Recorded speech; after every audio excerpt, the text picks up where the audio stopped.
Voilà ce que dit Elon Musk à propos des fausses informations qui circulent sur le réseau social Twitter. L'objectif de Twitter, c'est d'être la plateforme la moins mensongère d'Internet. Pourtant, difficile de dire que les choses vont dans le bon sens. Et les changements se font sentir dès le rachat de la plateforme par le milliardaire. À peine arrivé, Musk renvoie plus de la moitié des employés, dont la plupart des personnes chargées de lutter contre les fausses informations. On perdait environ 3 milliards de dollars par an. Donc il nous restait à peine 4 mois à vivre.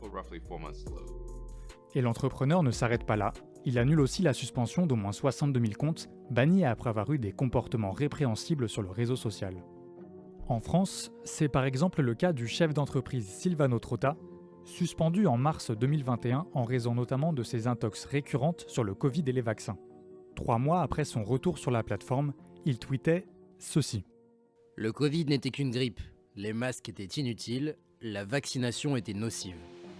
Ensuite, Elon Musk décide de changer le fonctionnement du fameux badge bleu qui permettait d'authentifier les personnalités publiques. Aujourd'hui, il suffit de payer pour l'obtenir et rendre ses tweets plus visibles.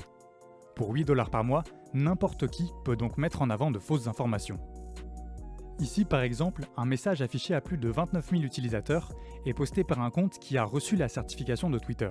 Les bombes nucléaires sont un mensonge. Elon Musk affirme qu'il est un fervent défenseur de la liberté d'expression. On doit pouvoir tout dire sur son réseau social, du moment que c'est légal. Mais dans les faits, il met régulièrement en avant des personnalités adeptes de la désinformation. Le 5 juin par exemple, il interviewe en direct sur Twitter Robert Kennedy, un candidat à la présidentielle américaine connu pour propager des théories complotistes. Elon, c'est un plaisir de vous rencontrer. Je voudrais aussi vous remercier pour vos efforts, pour vaincre toute cette censure. Et difficile de demander des explications à Elon Musk. Voici ce qui est maintenant répondu automatiquement aux journalistes qui voudraient le contacter.